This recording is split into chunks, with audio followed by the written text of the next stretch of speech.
Muy buenos días, muy buenas tardes o muy buenas noches, dependiendo del lugar en el que ustedes se encuentren. Yo los saludo desde la fría capital colombiana, Bogotá, y quisiera darles la bienvenida a el segundo día del tercer Congreso de las Redes de Seguridad Incluyente y Sostenible, Seguridad y Paz en tiempos de grandes transformaciones, digitalización y crisis climática. Esto es un evento organizado por el Proyecto de Seguridad con sede en la oficina de la Fitbit Everest Tifton en Colombia, en colaboración con la FES Argentina y en alianza con el diario El Espectador. Quiero recordarles que estamos transmitiendo a través del Facebook Live en las cuentas de FESCOL, de la @Fundación FESCOL, de la Red de Seguridad Incluyente y Sostenible, @RedSec_regional, y de la página en Facebook de la FES en Brasil con traducción al portugués. Mi nombre es Isaac Morales y los estaré acompañando durante estos 4 días de congreso. Nuevamente me place saludarlos y también quisiera saludar a Cristina Birke Daniels, directora de la oficina de la FES en Colombia. Cristina, ayer tuvimos unos paneles bastante interesantes. Quisiera saber un poco tu impresión de lo que fue el primer día de este tercer congreso. Buenos días, Isaac, y aprovecho también de saludar a todos que nos siguen y nuestros excelentes panelistas que tenemos en el día de hoy. Es verdad, ayer tuvimos un día muy interesante ya. Creo que hemos visto un gran compromiso de Alemania con América Latina en temas de seguridad y relaciones exteriores. Estuvo muy interesante esta reiteración. Vimos también un compromiso a fortalecer el Estado dentro de la pandemia, el rol del Estado, un Estado también cuidador en algunos países hacen este énfasis que me pareció muy interesante. Y creo que el tercero punto que me resultó muy interesante era que realmente aprovechamos de un diálogo dentro de distintos sectores de los gobiernos, porque ayer fue un poco una apertura política con ministros y creo que vimos que nuestros temas aprovechan cuando se discuten entre distintos sectores de los gobiernos, el sector exterior, el sector de seguridad, de defensa, y creo que en la tarde aprendí muchísimo porque eran realmente muchos insumos como cómo ver la seguridad, cómo cambiar el concepto de la seguridad para adaptarle a los tiempos, pero también para hacerlo más accesible a todos, que todos pueden beneficiar de una seguridad con derechos humanos y con instituciones democráticas. Realmente para mí fue un día muy bueno, aprendí mucho y hoy creo que vamos a seguir en esta línea, Isaac. Cristina, muchísimas gracias. Así es, ayer efectivamente tuvimos una apertura muy política con varios ministros, un espacio en el que se abordó temas de seguridad, medio ambiente, tecnología, y por la tarde hablamos un poco sobre securitización, militarización y lo que significa el concepto de seguridad alrededor de las personas. A quienes nos acompañan y están conectados en este momento en la sala de Zoom, quisiera recordarles que contamos con traducción simultánea al alemán, al inglés, al portugués, y lo pueden activar a través de la opción de interpretación que aparece dentro de la barra del menú de Zoom. También pueden hacernos llegar sus preguntas a través del chat de la sala, a través de los comentarios en Facebook o participar del evento con el hashtag Tercer Congreso FES Seguridad. En la última década del nexo entre conflictos armados y crisis ambientales se ha hecho más evidente. El cambio climático genera competencias, en ocasiones violentas, por recursos escasos entre estados o comunidades. El impacto de la crisis ambiental tiene diversas manifestaciones en América Latina y el Caribe. Explotaciones minerales legales e ilegales, deforestación, agricultura y ganadería intensiva, degradación de las tierras cultivables, fertilizaciones contaminantes y extinciones y tráfico de fauna y flora. La violencia vinculada a la crisis ambiental se proyecta en disputas por la tierra, desplazamientos forzados, guerras entre organizaciones criminales, represión y asesinatos de activistas políticos y periodistas defensores del medio ambiente. Este es un abrebocas de lo que será el segundo panel preparado para el segundo día del Congreso, denominado ¿Cuáles son los vínculos entre crisis ambiental y conflicto social violento? Este panel, pues además de contar con excelentes panelistas, va a tener una excelente moderación también en manos de Mariano Aguirre. Mariano Aguirre es analista de política internacional, especialista en cuestiones de Oriente Medio, miembro de la Red Latinoamericana de Seguridad Incluyente y Sostenible de la Fundación Ebert, es miembro también asociado del Chatham House en Londres, asesor del Instituto de Derechos Humanos de la Universidad de Deusto en Bilbao, España, y miembro del Transnational Institute en Ámsterdam. Fue asesor senior de la oficina del coordinador residente de la ONU en Colombia entre el 2017 y el 2019, director del Centro Noruego para la Resolución de Conflictos, el NOREF, en Oslo entre 2009 y 2016, y Program Officer de la Fundación Ford. Es autor y coautor de diversos libros, el último, Salto al Vacío, Crisis y Declive de Estados Unidos, publicado en 2017. Como les decía, es miembro asociado de Chatham House y miembro de la Red Latinoamericana de Seguridad Incluyente y Sostenible. Mariano, para mí es un placer volverlo a saludar en este año de congreso, en este tercer congreso. Y bienvenido, muchas gracias. Muchas gracias, Isaac. Muchas gracias, Cristina. Y muchas gracias a todo el público y todos los participantes, las personas que participan en el debate de hoy, y muchas gracias al equipo que está detrás de nuestras pantallas en este tipo de webinars. Como Isaac ha introducido ya el tema, queremos discutir en esta tarde, o esta mañana, o esta noche, según donde ustedes estén, precisamente estos vínculos entre crisis ambiental y conflictos violentos. Es un tema que ha sido y sigue siendo en cierta medida, pero ha sido durante muchos años objeto de controversias académicas, objeto de controversias entre analistas sobre en qué medida las cuestiones ambientales, la crisis ambiental, el cambio climático, es la raíz de algunos de los conflictos armados que hay actualmente o que ha habido en el sistema internacional, o si es uno de los factores principales, y asimismo cómo interactúa y en qué medida no necesariamente que haya conflicto ambiental mecánicamente quiere decir que haya conflicto armado. Aún así, es un tema que sigue debatiéndose. Una de nuestros invitados hoy, Dan Smith, ha sido un activo partícipe, por ejemplo, en estos debates y esperamos con mucha atención su intervención de hoy. Las 4 personas que hemos invitado para este debate son Dan Smith, a quien acabo de mencionar. Él es un experto en cuestiones de paz y seguridad, con una larga trayectoria. Es actualmente el director del Stockholm International Peace Research Institute, SIPRI, en Suecia. Ha sido antes director de la ONG británica International Alert y fue también director del Peace Research Institute Oslo, entre otros cargos que ha tenido y otras funciones.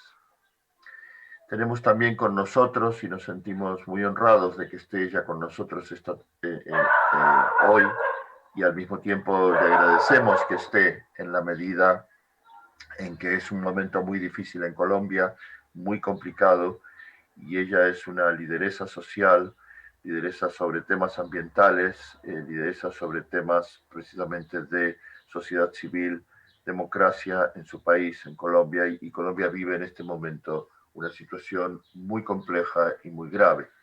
Aún así, Francia Márquez ha buscado el tiempo para estar esta tarde con nosotros. Francia recibió en 2018 el Goldman Environmental Prize, un prestigioso premio internacional por su trabajo para detener la extracción ilegal de oro en su comunidad de La Toma, y organizó una gran marcha de protesta de 80 mujeres que caminaron más de 350 millas hasta Bogotá, la capital del país, para exigir la remoción de todos los mineros y equipos de su comunidad.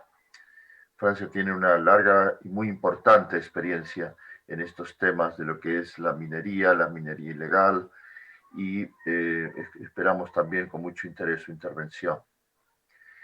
Nuestro tercer invitado es Manuel Tufró. Él es coordinador del equipo de Seguridad Democrática y Violencia Institucional del Centro de Estudios Legales y Sociales, CELS, y profesor de Teoría y Prácticas de la Comunicación en las Ciencias Sociales en la Universidad de Buenos Aires, en Argentina. CELS es también un instituto que es una referencia muy fuerte en Argentina y en América Latina sobre cuestiones de derechos humanos en un sentido amplio. Y la cuarta invitada es Laura Santa Coloma. Ella es abogada por la Universidad Nacional de Colombia con una maestría en Derecho Ambiental en la Universidad de Palermo, en Argentina, y es directora de la línea del programa de justicia ambiental de la ONG de Justicia, también en Colombia. De Justicia es otra ONG con una tradición, con un trabajo muy importante sobre derechos humanos en un sentido amplio y que también en este momento está desempeñando un papel muy importante en la crisis colombiana. Sin más, quiero pasar a empezar el debate. Inicialmente yo voy a plantear una pregunta a cada uno de nuestros 4 invitados y voy a pedirles, he pedido tratar de restringirlos a unos 3 minutos por respuesta. Y a partir de ahí iremos dando paso al debate, tanto sean interacciones entre ustedes como preguntas que yo tengo preparadas, y daremos también paso a las preguntas que surjan desde la audiencia. Y quisiera comenzar, para tener el marco general de este debate, con Dan Smith.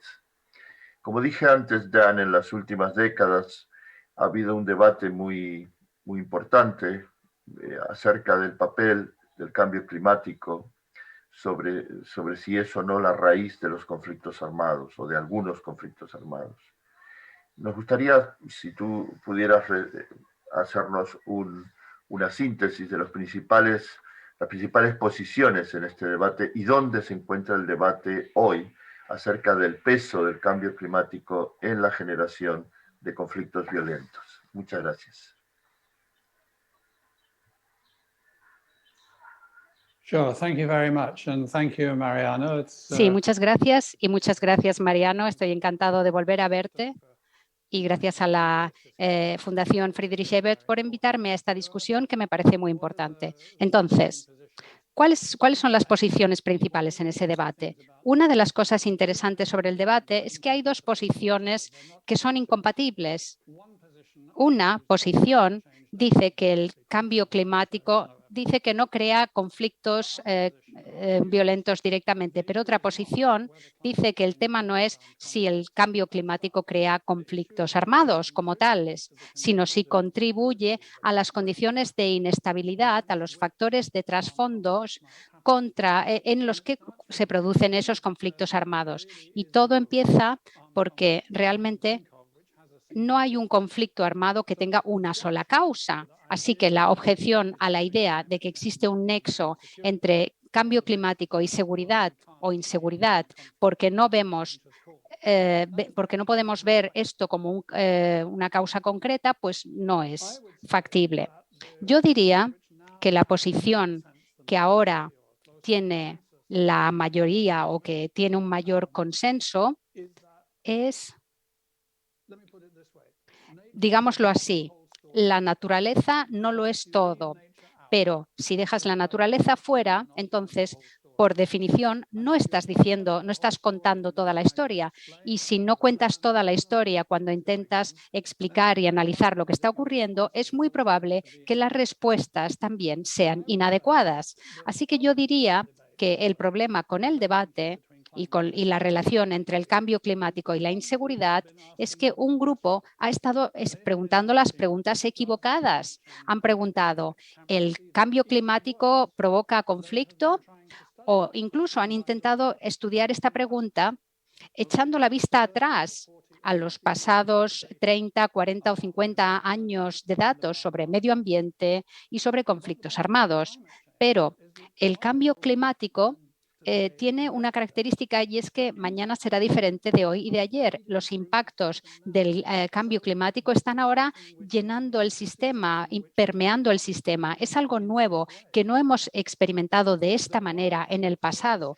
Por supuesto, existen datos históricos que muestran la relación entre los factores medioambientales y la inestabilidad y los conflictos que tienen que ver, que se han producido a lo largo de cientos de años, pero el impacto del cambio climático es algo nuevo y tenemos que comprender y analizarlo de manera diferente. Creo que ahora ya hemos llegado a ese punto. El cambio climático es parte de una serie de temas que interactúan para crear una gran inestabilidad en los tiempos actuales. Y me quedo ahí. Muchas gracias, Dan, por esta muy buena síntesis, interesante primera aproximación al tema. Me gustaría preguntar a Laura Santacoloma. Laura, la cuestión ambiental plantea también, tiene sus, vamos a decir, muestra diversos intereses y perspectivas que en algunos casos son contradictorios. Por ejemplo, en la zona andina ha habido y hay diferentes aproximaciones, formas de tratar la cuestión del uso de la tierra y los recursos naturales entre las comunidades indígenas, por una parte, y el uso para el conjunto de la sociedad, por otro. O sea, en muchos casos el Estado o los diversos gobiernos indican que el uso de los recursos naturales sería para beneficio de toda la sociedad y que en principio las comunidades indígenas se están negando a compartir ese beneficio. Y también el sector privado adhiere a esta posición. ¿Cómo conciliar estas dos posiciones? ¿Hay posibilidades de un punto de encuentro? Hola Mariano, gracias a la Fundación por la invitación y un saludo muy afectuoso y con mucha admiración a Francia. Yo creo que siempre hay posibilidades de acuerdo, siempre. Pero creo que para eso el Estado tiene que comprometerse con la Constitución política y ahí hay una gran deuda.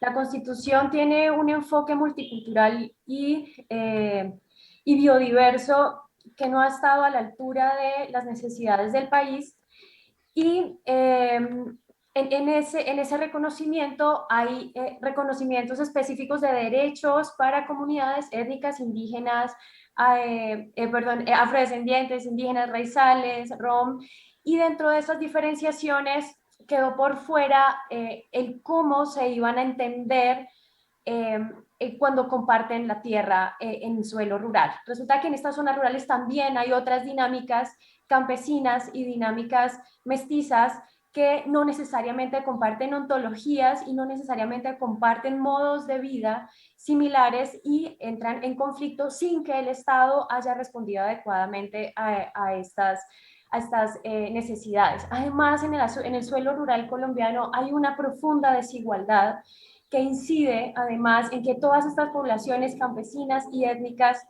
pues estén sometidas a unas vulneraciones constantes y sistemáticas.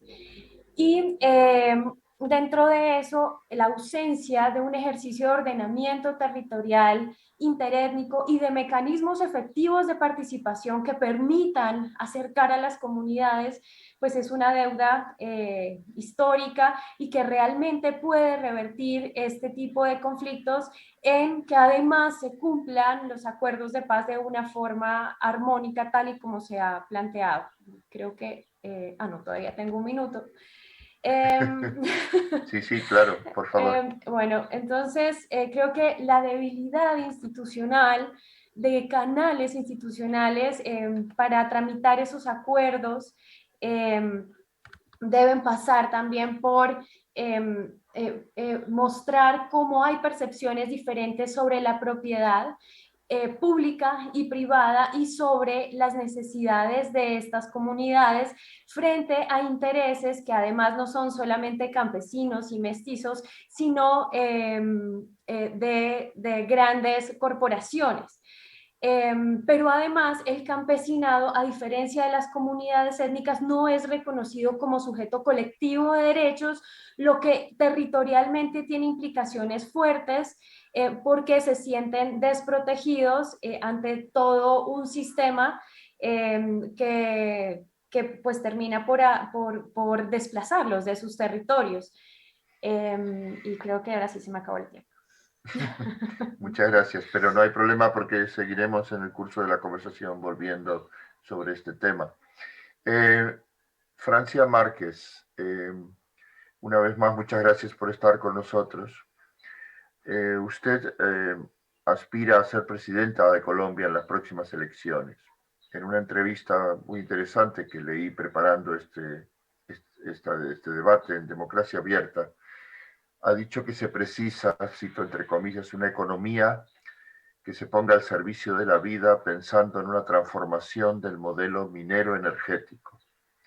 Y dijo también que Colombia vive del modelo extractivista y que hay que salirse de ese modelo. Me gustaría si nos pudiera explicar para nuestra audiencia qué es el modelo extractivista, cuál es ese modelo minero energético y si tiene o no relación con el conflicto armado y con la violencia en su país. Muchas gracias.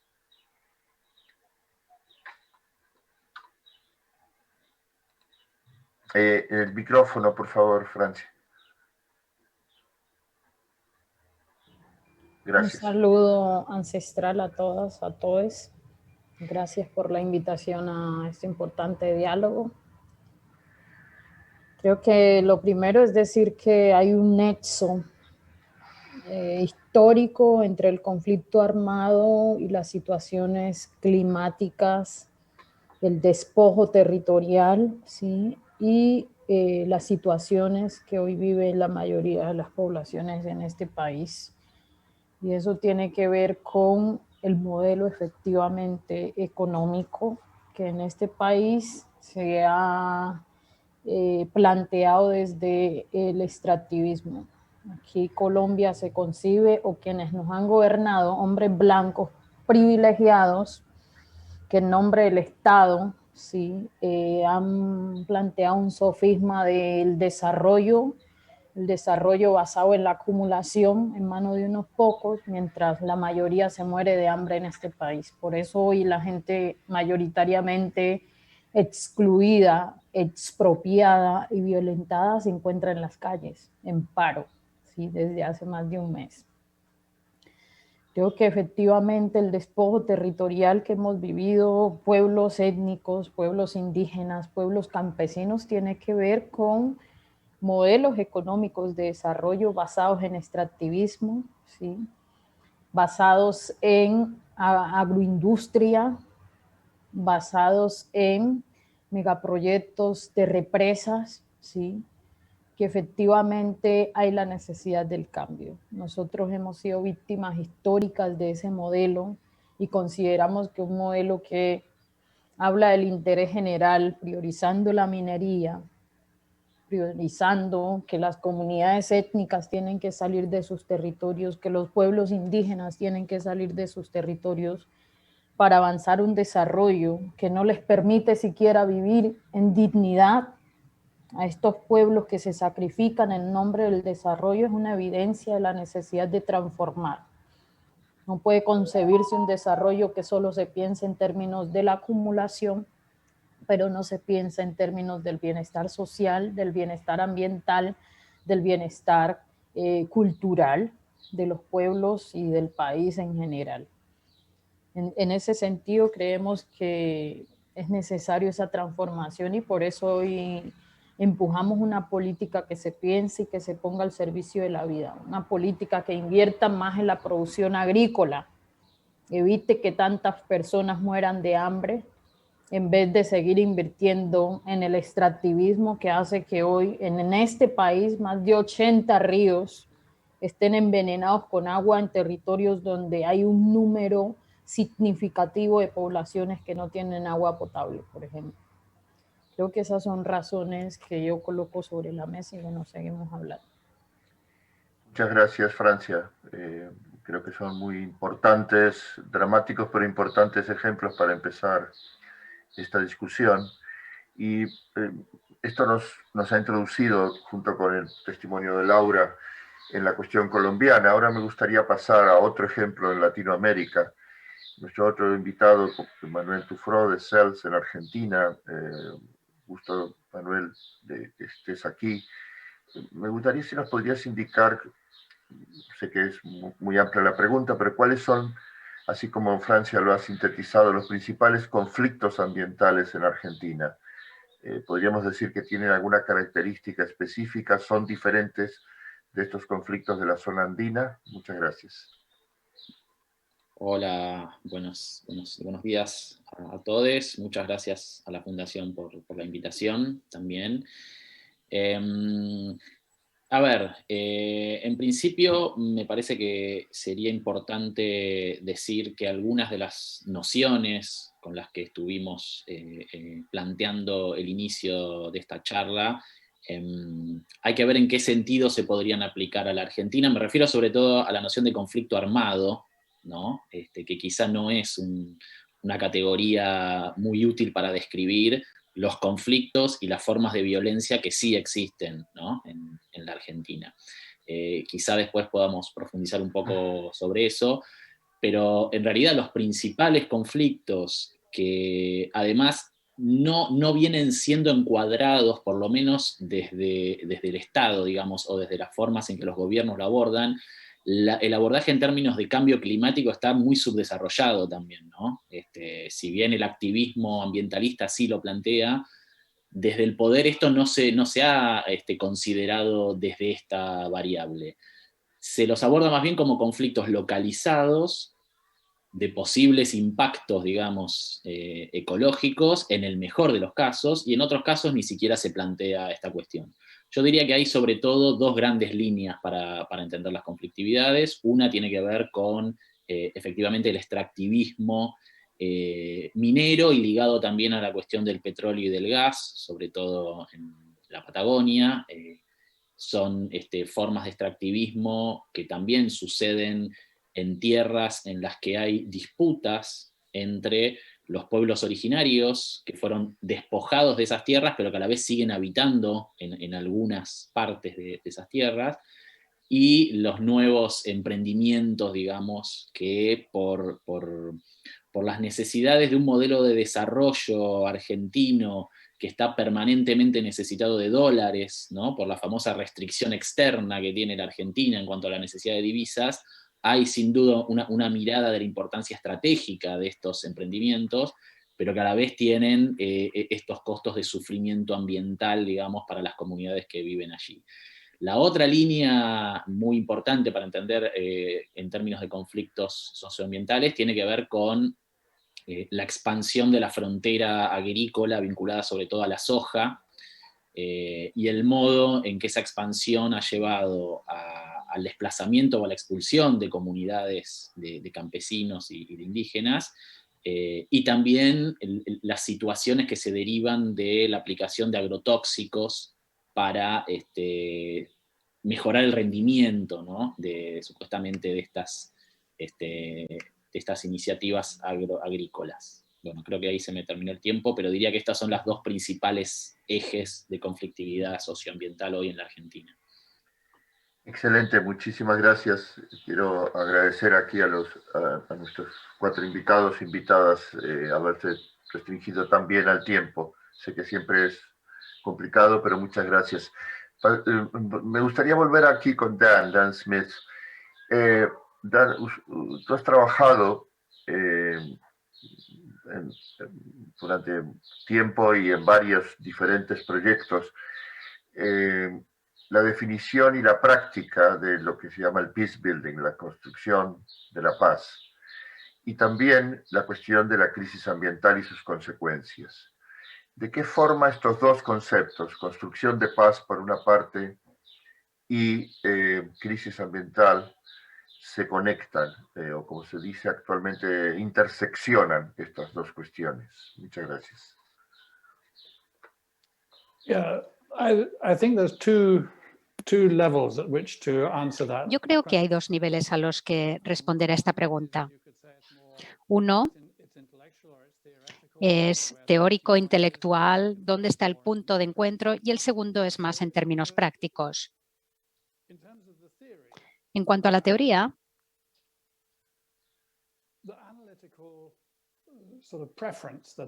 la preferencia analítica que yo tengo no es uno que busque una única explicación monocausal para la inestabilidad, la inseguridad o el conflicto armado. Así que yo busco la interacción de diferentes temas y problemas,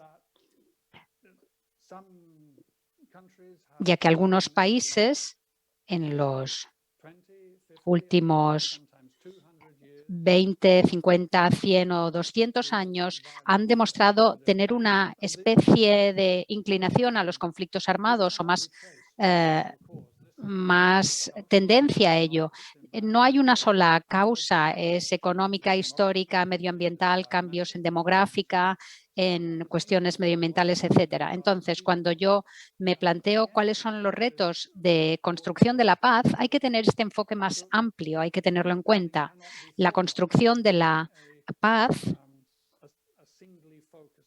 no es una actividad monolítica, sino que construir la paz consiste en que una sociedad, una comunidad, una nación se ayude a sí misma para ser más resistente frente a esa inseguridad e inestabilidad, utilizando la palabra que se ha utilizado, por ejemplo, en el contexto del COVID, ser más resiliente, es decir, no ser capaz de hacer frente a los problemas y no de evitarlos, porque no se pueden evitar. ¿Qué significa esto en la práctica? Hay que trabajar en muchos frentes a la vez.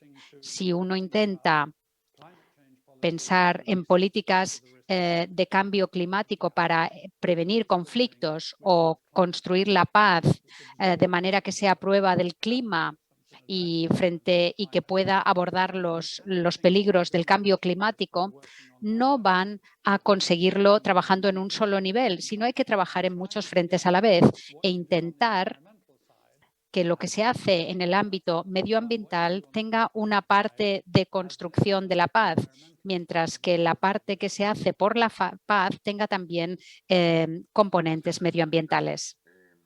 Esto nos permite también entrar a cuestiones muy prácticas, como las que estamos tratando sobre Colombia, sobre Argentina y que afectan también a otros países de la región.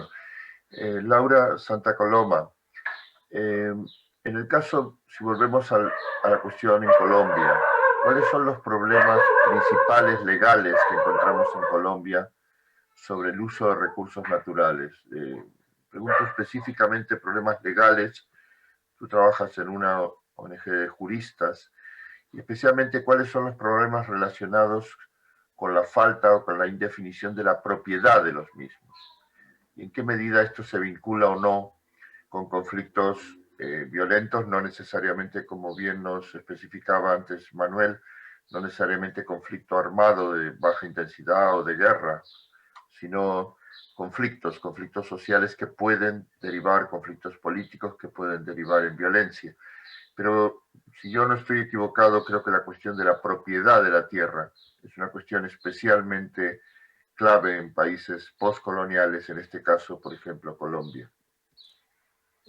Sí, Mariano, en efecto, el problema de la tierra es un grave problema que sí definió el conflicto armado en Colombia, pero yo no creo que haya un problema de definición específico en materia de propiedad de recursos naturales. Sí en tierras, que es algo que justamente trató de abordar el acuerdo de paz, pero creo que en recursos naturales hay un régimen, pero ahí el problema es distinto y es cómo hacer que ese régimen sea efectivamente apropiado por la sociedad. Y creo que hay un problema que más padece toda Latinoamérica, que es el de la anomia. La anomia que además está marcada por una fuerte desigualdad y además una captura corporativa de las normas. Entonces, el código de minas colombiano es un código hecho para promover la minería.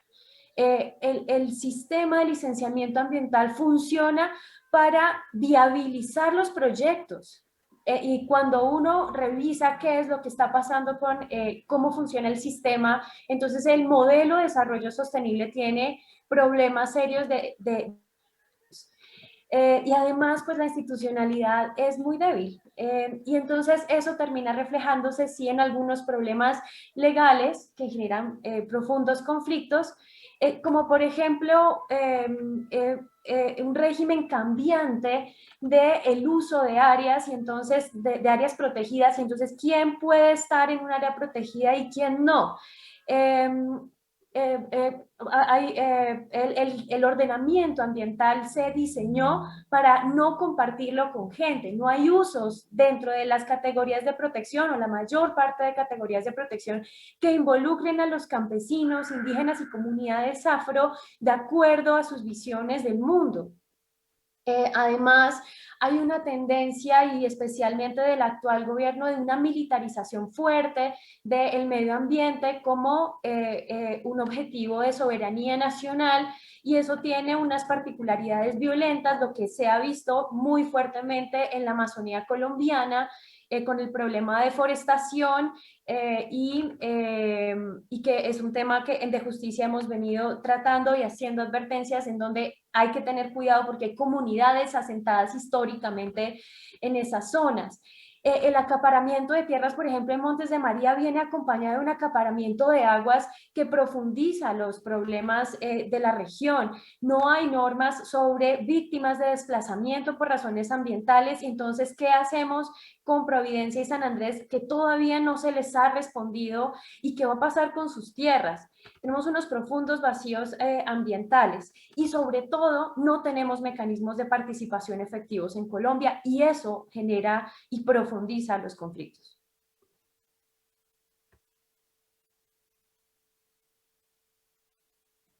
Mariano.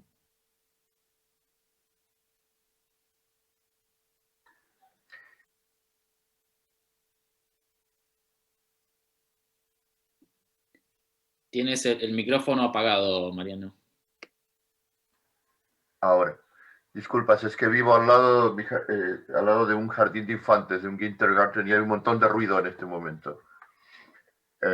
Así que disculpa por el ruido. Justamente enlazando con lo que Laura acaba de explicarnos, quería preguntar precisamente a Manuel, también sobre esta cuestión, esta situación, vamos a decir, del papel del Estado y particularmente su poder judicial, la justicia penal en relación a esta serie de cuestiones que, como tú bien precisabas antes, no son necesariamente de conflicto armado, pero sí tienen unos diferentes grados de violencia. O sea, ¿qué papel tiene la justicia y qué papel tienen las fuerzas de seguridad en algunos de los conflictos que tú mencionaste antes? Bien, aquí hay que tener en cuenta dos cuestiones, me parece. Por un lado, una particularidad de la organización del Estado argentino, que en ese sentido es muy diferente a Colombia, por ejemplo, que es su carácter federal, y entonces el rol que cumplen aquí también los gobiernos provinciales y los poderes judiciales provinciales, lo cual agrega una complejidad de actores, digamos, que es distinto de si estuviéramos hablando solamente de un Estado nacional centralizado. Los gobiernos provinciales y las justicias provinciales y las policías provinciales son actores que intervienen muy fuertemente en la gestión de estos conflictos. Y luego me parece que es central esta idea que trajo Laura también sobre la captura corporativa, y yo diría del Estado, o sea, no solamente, en general este concepto se utiliza mucho pensando en la cuestión de la producción de normas y legislación, pero al pensar la actuación de los poderes judiciales, y sobre todo de estos poderes judiciales provinciales, me parece que también hay que tener en cuenta esta mirada, porque nos encontramos con casos como en Chubut, por ejemplo, en la provincia de Chubut, en donde se sostiene un largo conflicto con las mineras, y en donde en una de las regiones la fiscal, digamos, que está a cargo de iniciar las investigaciones, ha sido en el pasado abogada de empresas mineras, digamos, ¿no? Entonces, digo, ¿cómo entran a jugar estas variables a la hora de entender el despliegue del Poder Judicial en prácticas que yo diría que son intimidatorias hacia la movilización y hacia la protesta social?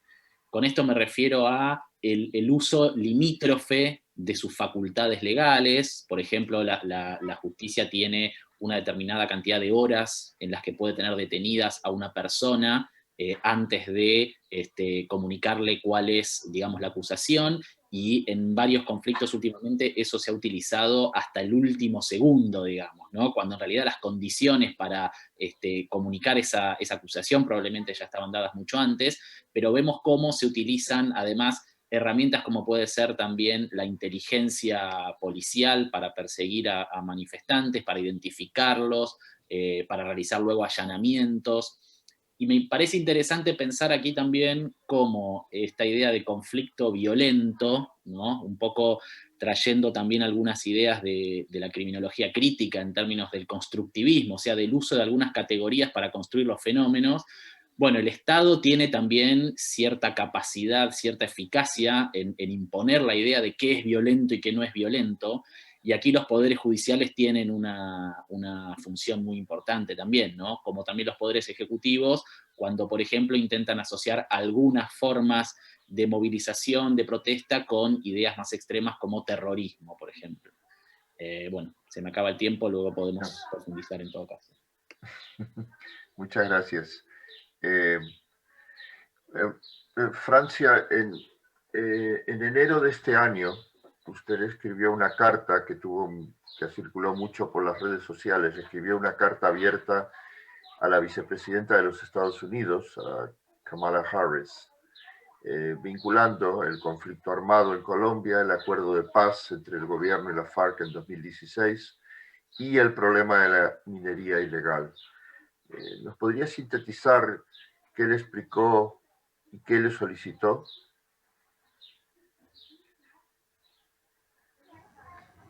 Bueno, lo primero que quiero decir que para nosotros el territorio no está fraccionado.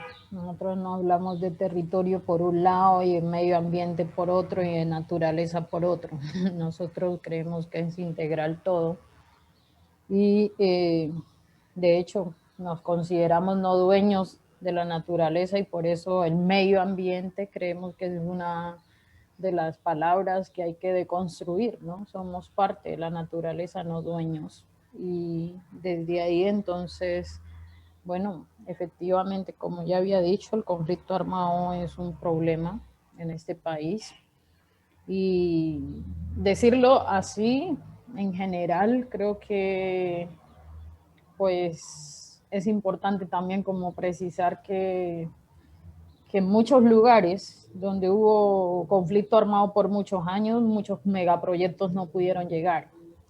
Entonces hay una visión de nuestra de que hay que lograr la paz para silenciar los fusiles, pero hay una visión de la institucionalidad, incluso de intereses económicos extranjeros, y por eso la carta de vamos a avanzar la paz para avanzar el modelo económico. El saqueo no solamente en Colombia, sino en toda América Latina continúa. Es la continuidad de la colonización histórica que hemos vivido, ¿sí?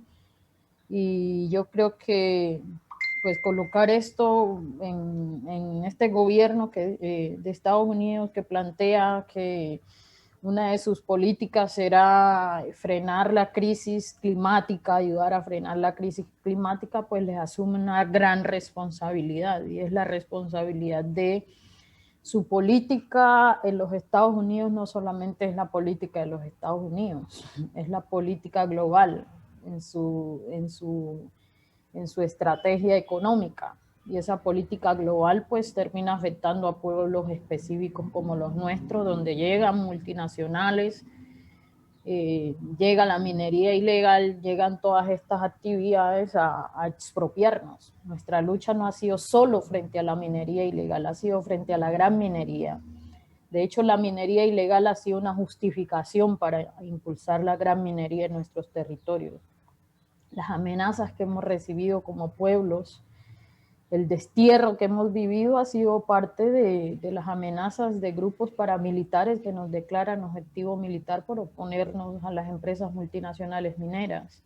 Y muchas con capital inglés, muchas con capital europeo, muchos con capitales de grandes países que se muestran como desarrollados.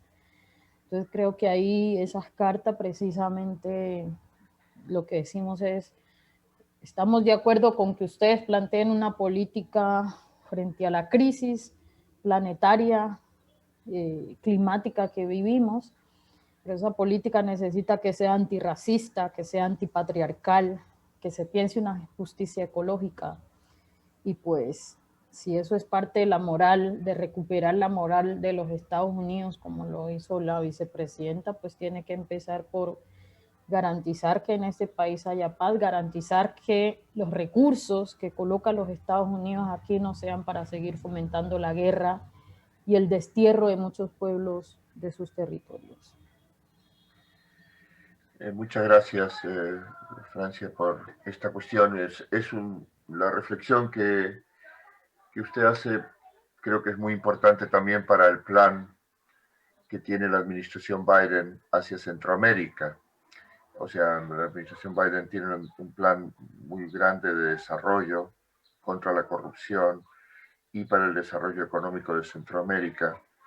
Y es interesante ver hasta qué punto esto es posible, no solo por las resistencias de las élites en la región centroamericana, especialmente de Honduras, Guatemala y El Salvador, sino en qué medida Estados Unidos puede al mismo tiempo plantear un proyecto de economía verde en Estados Unidos y si esto se podría hacer sin integrar también a América Central. Saliéndonos de Colombia, Laura Santa Coloma, ¿qué piensas tú de esto? ¿Sería posible o es posible para los Estados Unidos plantear una economía verde dentro de Estados Unidos sin incluir de una forma u otra a México y América Central? Pues el concepto de economía verde tiene dificultades, yo creo que no, porque además las tecnologías necesarias para impulsar la economía verde requieren de insumos que plantean nuevamente las preguntas alrededor de dónde van a salir y en qué porcentaje, y otra vez, digamos, creo que uno de los desafíos, no solamente de Estados Unidos, sino de todo el mundo que se está pensando en la economía verde, es no reescribir la historia del extractivismo en los países del sur. Gracias. Le pido a la cabina de control, Dan Smith no está recibiendo la interpretación en este momento. Si por favor lo pueden ver. Muchas gracias. Precisamente, Dan, ¿ahora le recibes? I can now, but I couldn't before. Sí, ahora recibo, pero antes fue entrecortado. De hecho, tengo una pregunta para ti, Dan. Okay. Recientemente, en abril pasado, en una reunión del Consejo de Seguridad de las Naciones Unidas, tú fuiste invitado a hacer una serie de recomendaciones sobre cómo las Naciones Unidas podrían ocuparse del tema del cambio climático y seguridad. Hiciste una serie de recomendaciones o de sugerencias sobre cómo desarrollar un sistema que se ocupe de managing, de hacer una gestión del clima en relación a los riesgos de seguridad y cómo vincular esto con prevención de conflictos y con construcción de la paz. Todos temas, si se quiere, muy amplios, pero que tienen que ver con las cuestiones prácticas que estamos hablando, por ejemplo, aquí sobre América Latina. ¿Podrías hacernos un resumen de cómo planteas tú estas cuestiones?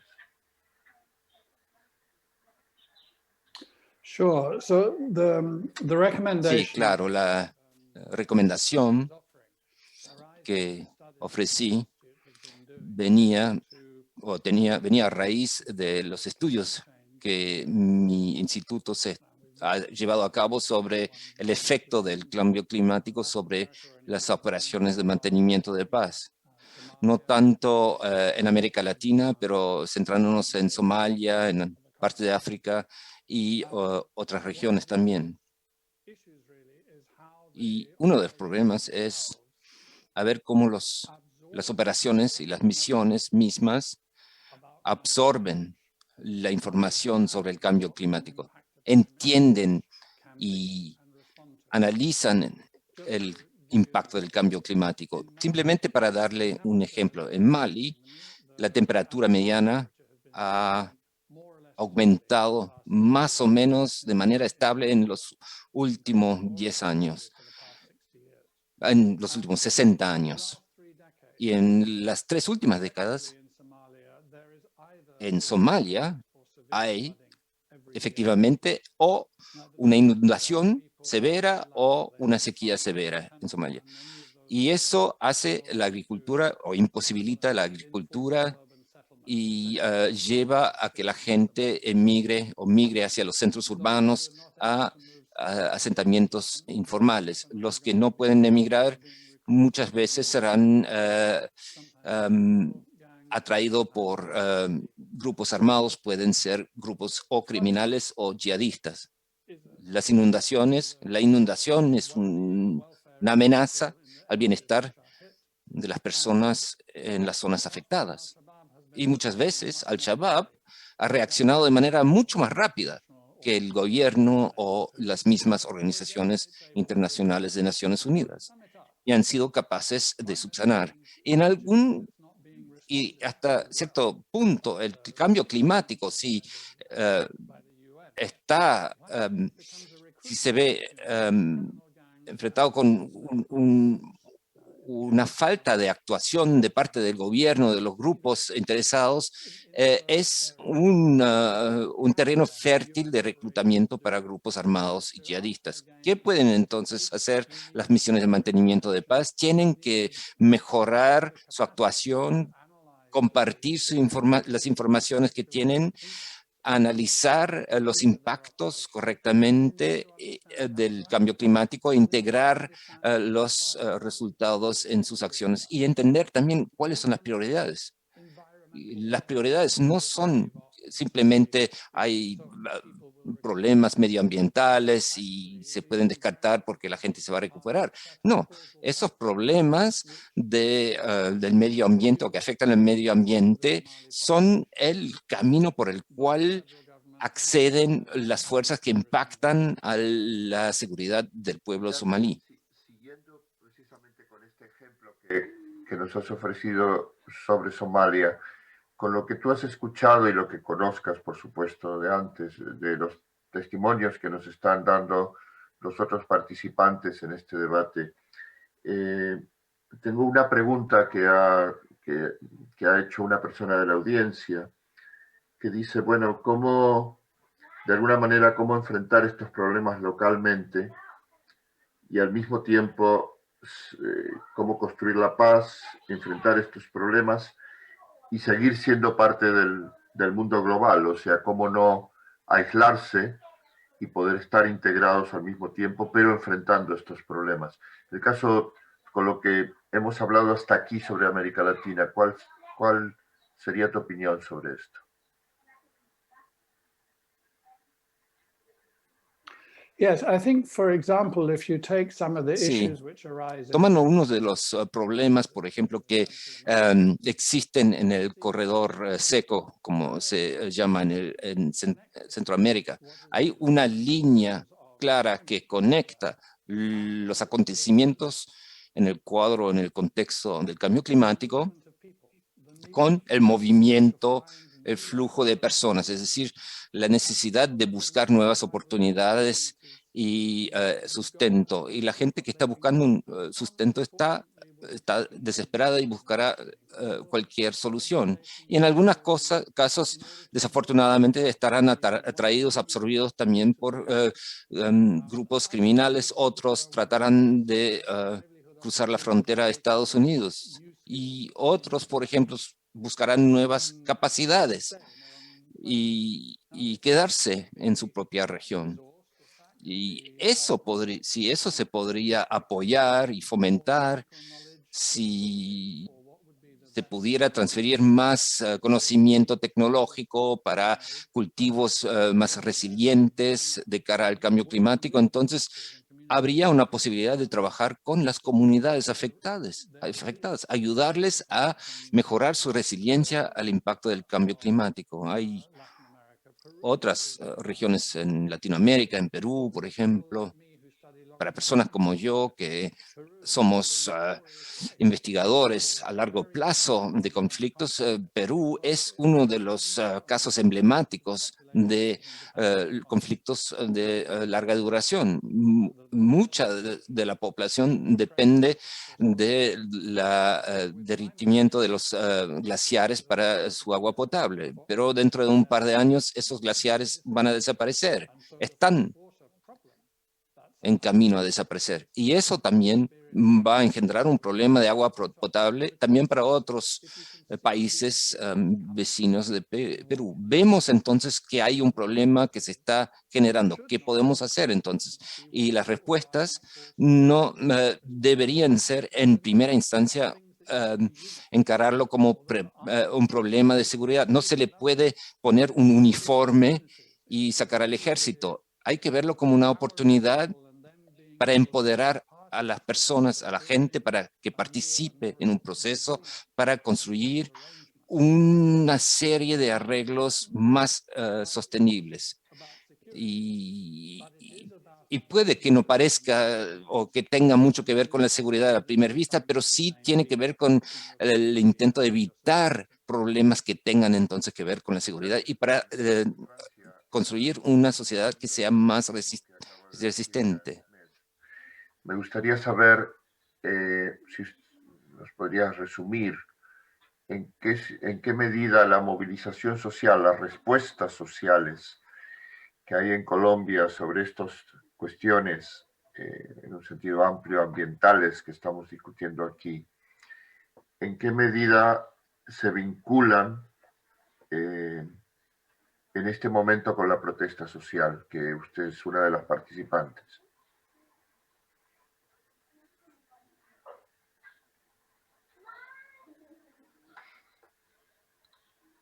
Bueno, yo puedo responder. Yo creo que el hambre, sí, que hoy tiene a Colombia en las calles, sí, que demuestra que más de 2 millones de personas están comiendo una vez al día, es una evidencia clara de la situación de emergencia, de la situación de riesgo que hoy estamos viviendo, y por eso, si usted mira, la mayoría de la gente está en las calles por situaciones de injusticia que tiene que ver con condiciones de garantías para la vida.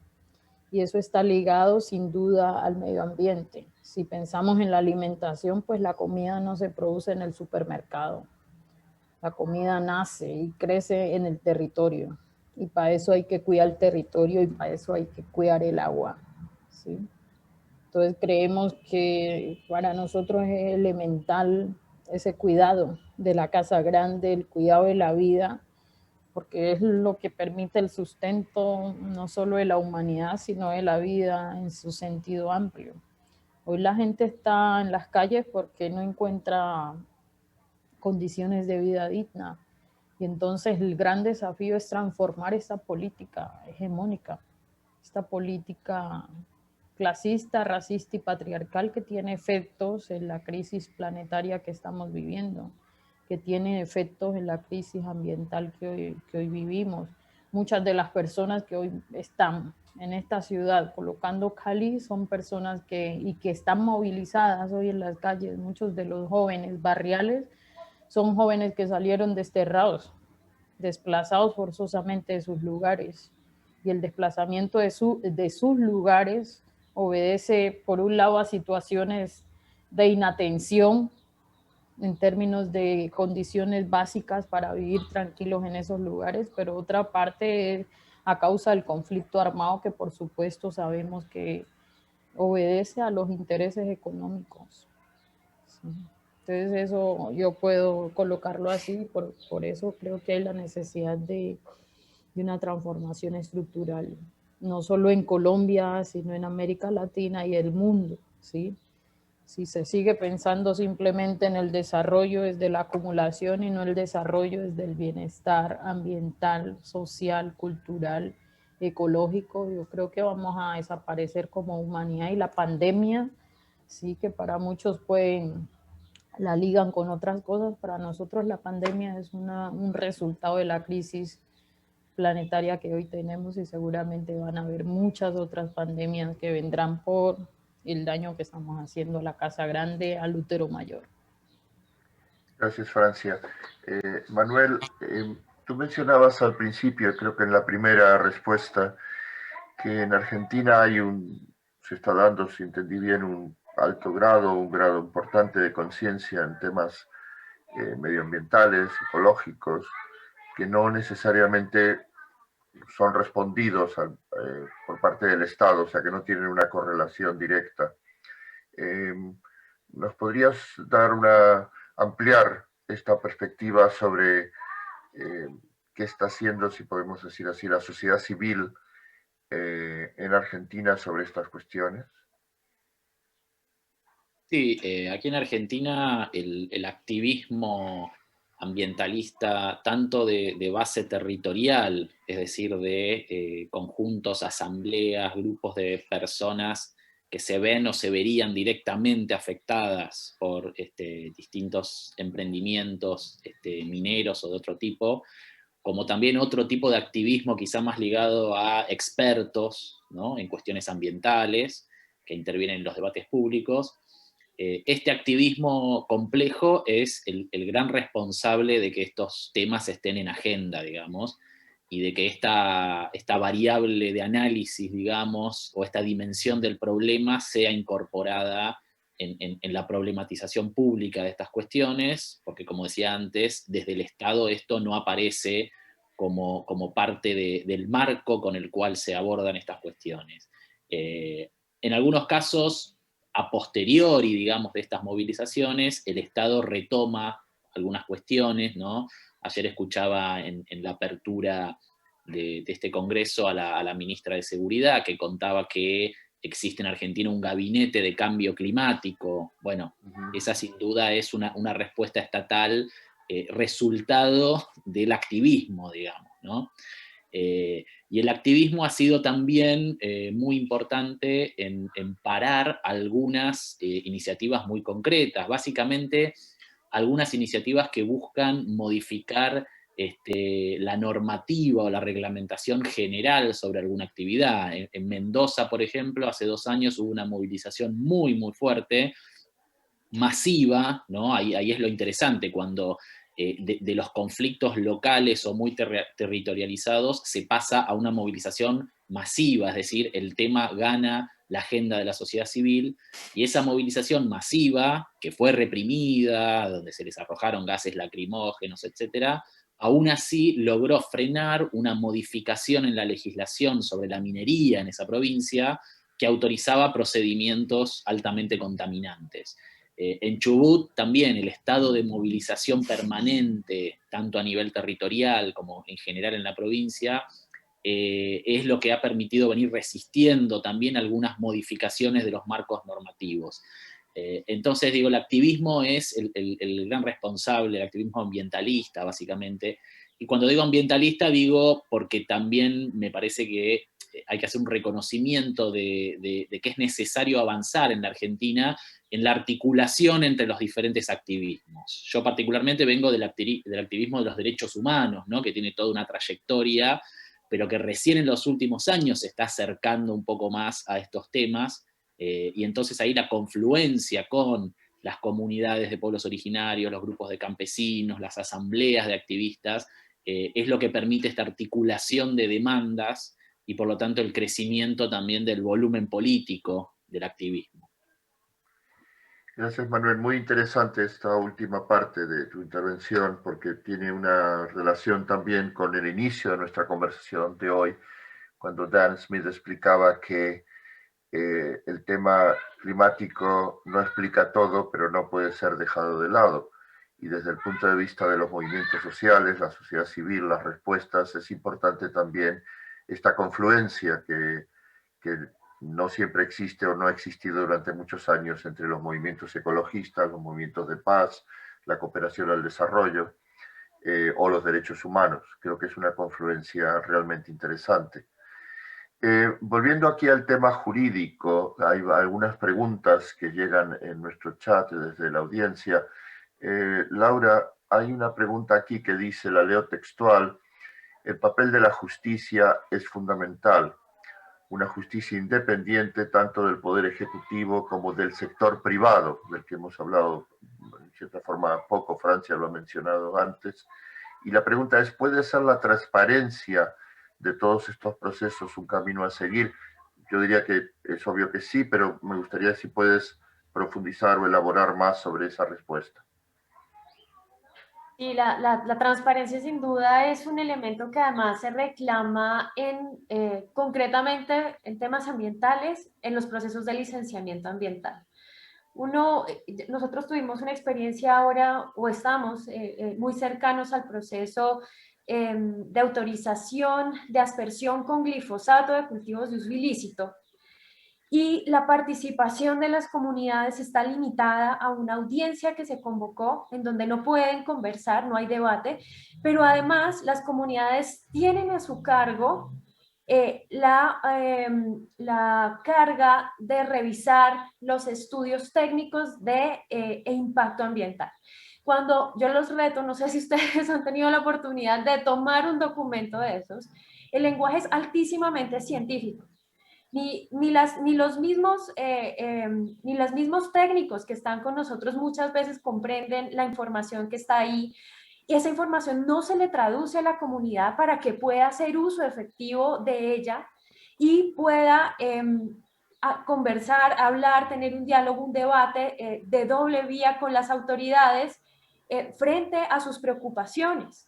Ahí falta transparencia además cuando estos estudios de impacto ambiental no incluyen las variables de derechos humanos, no incluyen las variables históricas de violencia que han sufrido las regiones, no incluyen las variables asociadas a cambio climático y las autoridades públicas otorgan las licencias ambientales.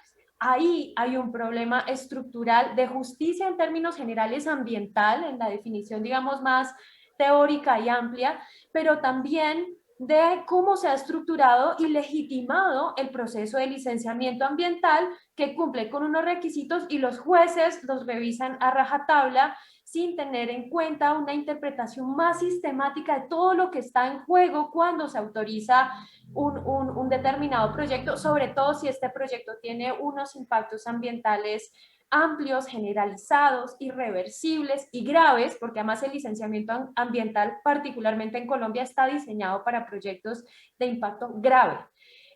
Y ante esta falta de información, pues las comunidades tienen las manos atadas y pues el conflicto claramente se exacerba. Muchas gracias, Laura.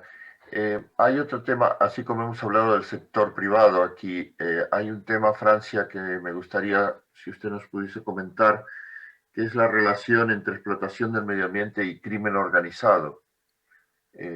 ¿Nos podría usted, especialmente para quizás parte de la audiencia que conoce menos Colombia, si nos podría dar una aproximación a este tema?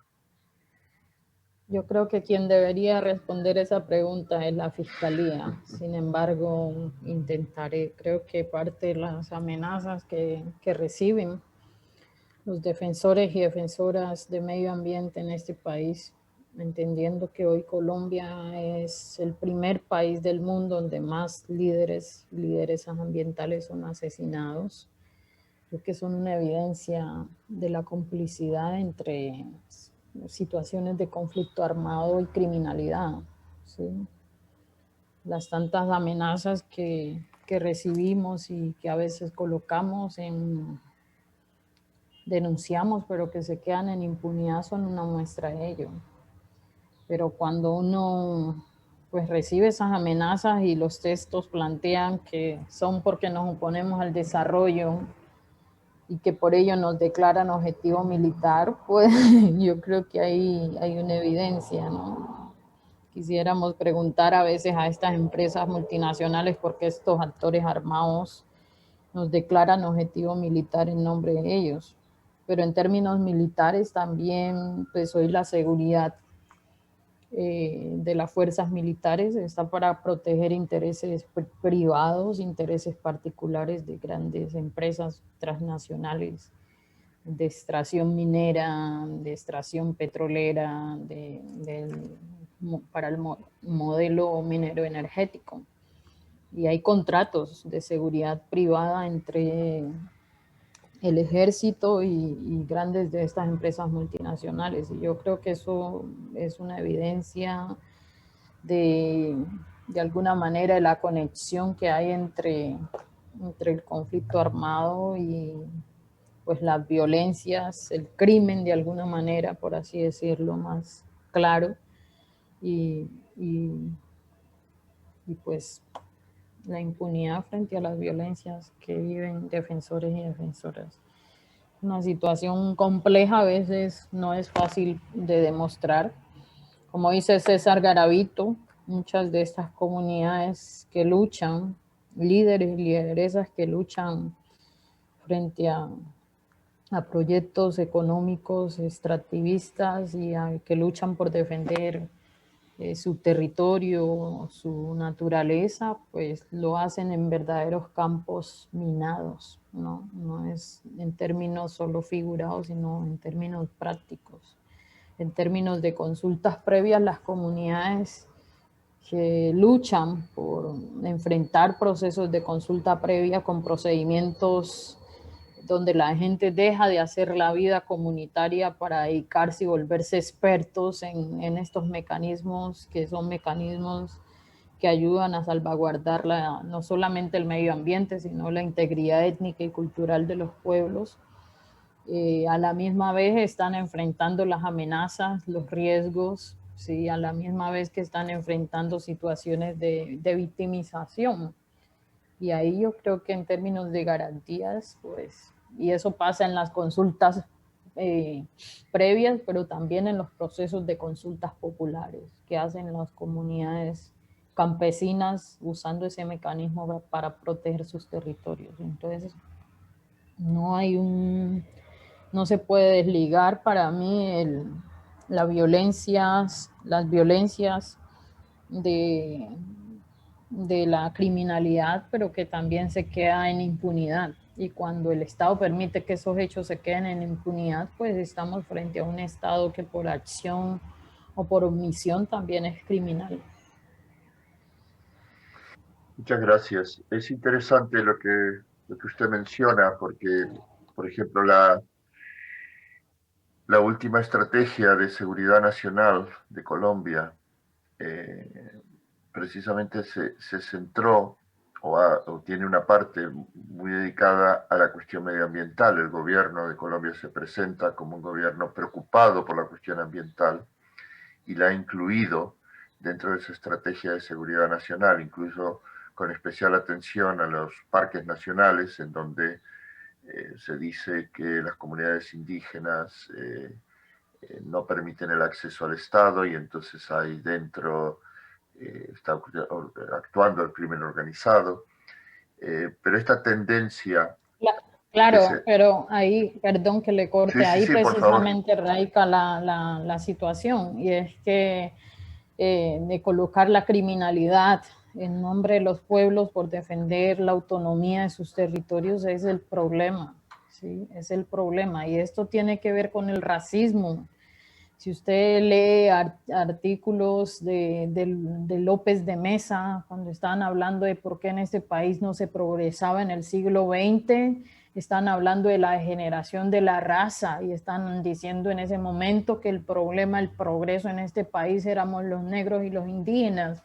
Y hoy cuando salen estas personas también a estigmatizar a los pueblos, lo dicen de la misma manera, que nosotros somos una amenaza al desarrollo de este país. Pero ¿cuál desarrollo? ¿No?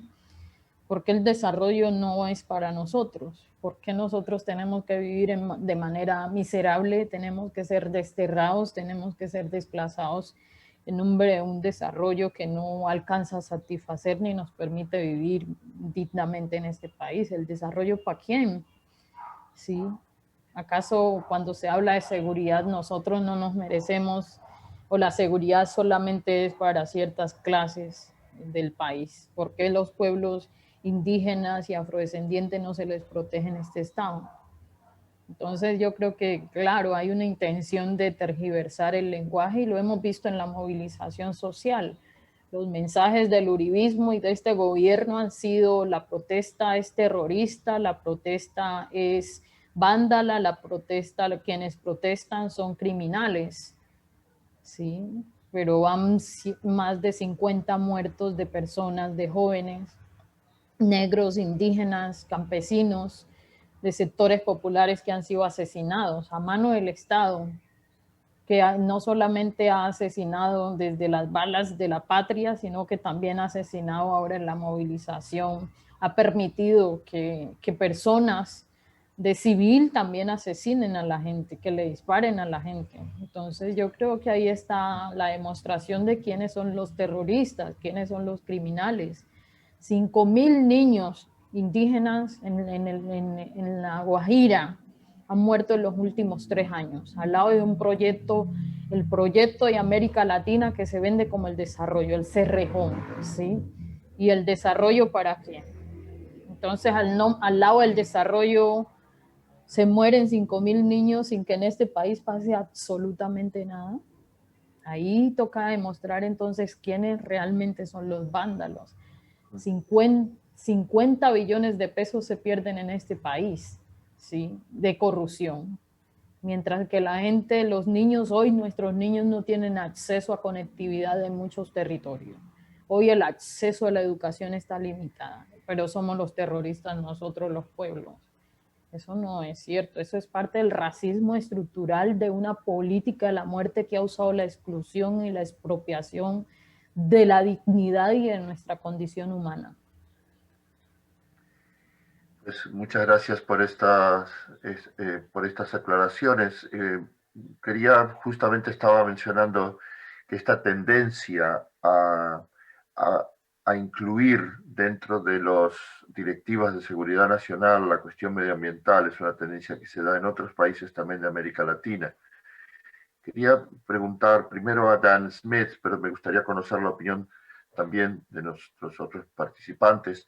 En Latinoamérica hay una serie de investigadores, investigadoras que están muy preocupados por incluir la cuestión del cambio climático como una cuestión de seguridad en los análisis, en los debates. Y desde su perspectiva esto, a veces, si no de forma intencionada, pero desde el campo de los institutos de estudios, desde el mundo académico y a veces incluso desde la sociedad civil, se abre la puerta para lo que se da una securitización, una militarización del problema. Yo daba antes el ejemplo de la Estrategia de Seguridad Nacional colombiana, pero no es el único. Quería preguntar a Dan, ¿cuál es su opinión? ¿Crees que hay un riesgo de que militaricemos este debate?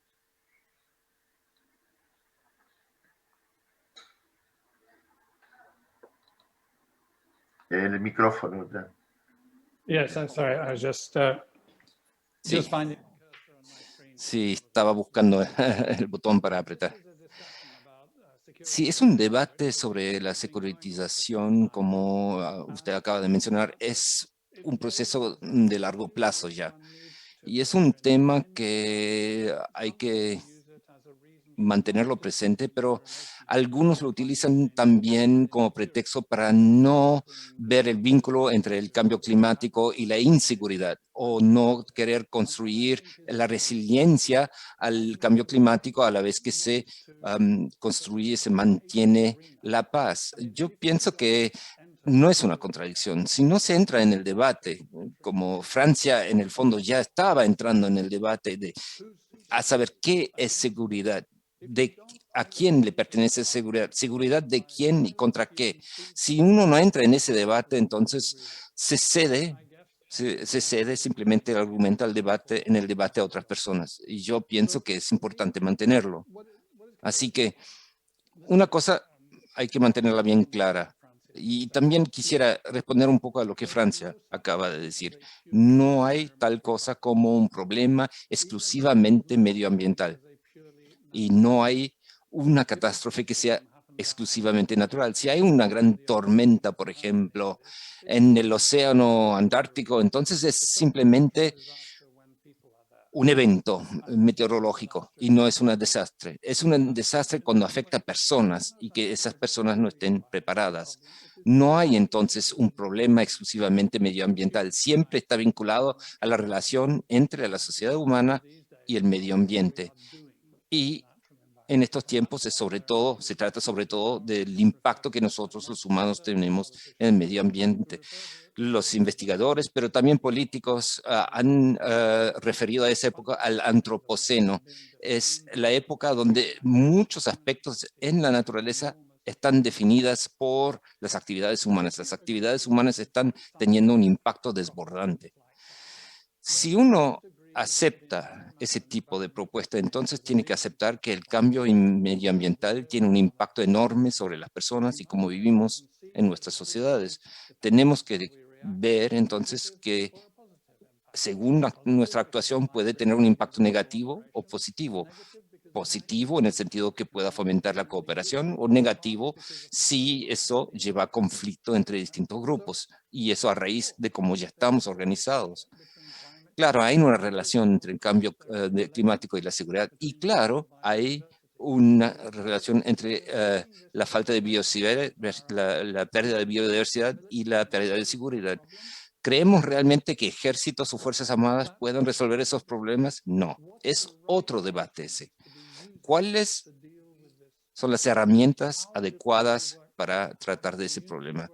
¿Cómo pueden las personas, las comunidades y los gobiernos actuar juntos, las organizaciones internacionales? ¿Cuál es el lugar para el conocimiento científico y el conocimiento local? Porque muchas veces los científicos lo ven desde el punto de vista de la ciencia, pero muchas veces ignoran las realidades en el terreno, en una aldea particular, por ejemplo. Así que hay que unir y aunar esfuerzos de muchas partes para resolver el problema, pero no es un cálculo donde el ejército lleve un rol preponderante.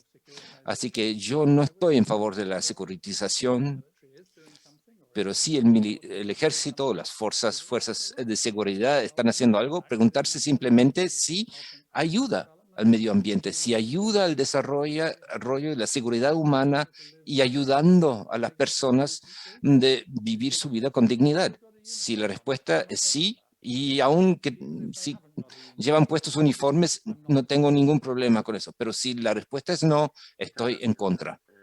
Laura, ¿puedo pedirte brevemente tu opinión sobre este tema? Yo particularmente en Colombia creo que no hay, esa discusión entre cambio climático y militarización no es tan fuerte, pero escuchando lo que decía Dan Smith, me surge como en el contexto de violencia armada histórica y el papel que ha jugado la fuerza pública en el país, pues me genera una gran preocupación sobre cómo puede ser ese papel, sobre todo en relación con las tierras, que siempre ha sido el problema sobre el cual se ha profundizado, y hasta dónde en nombre del cambio climático terminen desplazándose comunidades por fuerza de, no sé, de más acaparamiento de tierras, ¿sí? Me prende las alarmas, Dan, digamos, en un tema en que realmente no había pensado, pero creo que hay que tomárselo bastante en serio. Así que... Muy bien, gracias. Manuel, ¿tu opinión sobre este tema? Visto desde Argentina o más en general desde la perspectiva de la región. Sí, a ver, creo que el camino de discutir la noción de seguridad, ¿no? Para tratar de modificarla, es un camino que se ha tomado en algunos momentos. Yo creo que no ha tenido gran éxito en el sentido de que en términos operativos, digamos, sigue vigente una noción de seguridad muy ligada a la razón de Estado y al uso de los aparatos de la violencia, digamos, fuerzas militares y fuerzas de seguridad. Y en general, todo lo que termina cayendo dentro del ámbito de la seguridad termina siendo rodeado del secreto, el secreto de Estado, la falta de transparencia, ¿no? En general se utiliza el argumento de que algo es una amenaza a la seguridad para hacerlo entrar, digamos, en esta lógica de que el Estado no tiene que rendir mucha cuenta de lo que hace. En ese sentido, creo que tratar de sacar de ese ámbito la mayor cantidad de cuestiones posibles para, un poco como decía Dan, preguntarnos más bien cómo se resuelven estos problemas, no necesariamente sus derivaciones en términos de inestabilidad, que digamos es una cuestión que hay que tratar, pero si solamente nos centramos en esa cuestión, claramente no estamos buscando un abordaje del problema, porque si estamos mirando solo la inestabilidad, lo único que queremos es recuperar, digamos, un status quo, que en realidad lo que estamos viendo es que ya en sí es problemático ese status quo, ¿no? Entonces, no hay una pregunta más profunda. Creo que como están dadas las condiciones del debate, conviene tratar de separar este tema de la perspectiva securitaria para preguntarnos justamente cuáles son los abordajes que hay que hacer en términos de derechos humanos, derechos ambientales, derechos de la propia naturaleza, ¿no? Un poco siguiendo también algunas intuiciones o cosmovisiones también de las comunidades indígenas que un poco como planteaba Francia desde esta perspectiva muy interesante, no realizan esta distinción tan clara, ¿no? Me parece que por ahí puede haber un camino, porque hasta ahora me parece que tratar de modificar la idea de seguridad para que sea más amplia, ¿no? Me parece que no ha tenido buenos resultados. Muchas gracias. Estamos ya a 5 minutos de terminar el debate. Quiero recuperar una pregunta que nos hace la audiencia dirigida a Francia, y luego tengo una pregunta para Dan. Francia, una de las personas que nos escuchan, nos siguen, pregunta: ¿es posible un diálogo tripartito entre comunidades, empresas y Estado? ¿Quién podría moderar este diálogo? Brevemente, si puede usted respondernos. Bueno, yo creo que si hay un diálogo con una capacidad de escucha y de transformación, donde sea en favor de la vida, creo que es posible. Pero si es un diálogo para intentar convencernos del desarrollo hegemónico, yo creo que será un fracaso.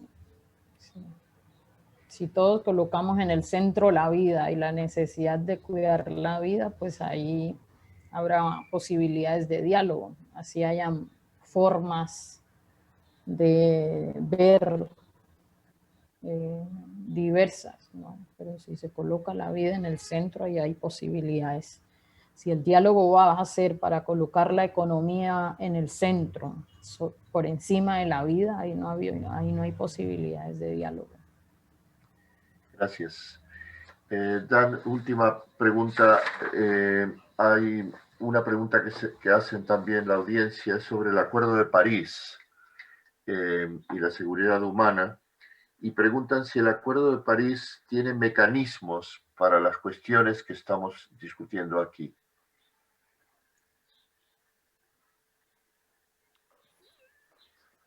In brief, the answer is no. Bueno, en breve, la respuesta es no. El Acuerdo de París sí incluye elementos que indican que una adaptación es necesaria, adaptación a los efectos del cambio climático, y asimismo medidas para prevenir el cambio climático, reduciendo las emisiones de gases con efecto invernadero. Pero la relación entre el cambio climático y el impacto sobre las perspectivas de paz, eso no forma parte explícitamente del Acuerdo de París. Pero por otra parte, una de las cosas interesantes que surgieron en el proceso del Acuerdo de Paz que se firmó en el diciembre de 2015 es que un gran nombre de los políticos que hablaron ahí hacían referencia al acuerdo como un acuerdo de paz. Claro, ellos lo entendían como un acuerdo que iba a asegurar las condiciones futuras para la paz. Y en los últimos 8 o 9 meses, el secretario general, Antonio Gutiérrez, ha hablado también o se ha referido a un proceso de paz con la naturaleza, con el medio ambiente, y también ha escrito un informe que lleva ese título. ¿Qué es lo que está pasando entonces? El entendimiento que el cambio climático es un riesgo para la seguridad humana y para la paz. Esa realización se está ensanchando y se está realizando cada vez más. Hay distintos gobiernos que están desarrollando planes para abordar ese problema y será reflejado también en el proceso en Naciones Unidas, pero no en el tiempo del Acuerdo de París. Ahí no fue el caso todavía. Y los participantes, a Francia, a Laura, a Manuel, a Dan. Creo que hemos tocado diversos temas, por supuesto, siempre sin el tiempo suficiente para profundizar en todos ellos, pero creo que hemos identificado temas importantes. Gracias una vez más a Francia, especialmente por las dificultades que vive Colombia en este momento y por dedicar tiempo a estar desde la ciudad de Cali. Y gracias también a Laura, que sabemos que de justicia está muy implicada en la protesta social y en lo que está ocurriendo en Colombia. Gracias a Dan desde Estocolmo, a Manuel con su testimonio y sus conocimientos desde Argentina. Gracias a la Fundación Frederick Ebert y a todo el equipo por este debate y por supuesto a la audiencia. Lamento que no hemos podido recoger todas las preguntas y muy gracias también porque hay varias felicitaciones que transmito aquí a los panelistas. Muchas gracias por todo y buenas tardes. Y paso la palabra al presentador. Mariano, muchísimas gracias a usted por esta impecable moderación también. Este fue el segundo panel, ¿cuáles son los vínculos entre crisis ambiental y conflicto social violento? Como vimos, sin duda hay muchísima relación entre los territorios, la crisis ambiental, la seguridad en general. A nuestros panelistas invitados, muchísimas gracias también por participar. Les recuerdo que estamos en este tercer congreso de la Red de Seguridad Incluyente y Sostenible, Seguridad y Paz en tiempos de grandes transformaciones, digitalización y crisis climática. Muchísimas gracias a todas las personas que se conectaron a través de las redes sociales de la FES y a través de el Facebook de El Diario El Espectador. En breve, en una hora, realmente nos vemos nuevamente con el panel 3, Construcción de Paz, con enfoque ambiental desde el nivel local, que también será una discusión bastante interesante. Muchísimas gracias nuevamente y feliz resto de día.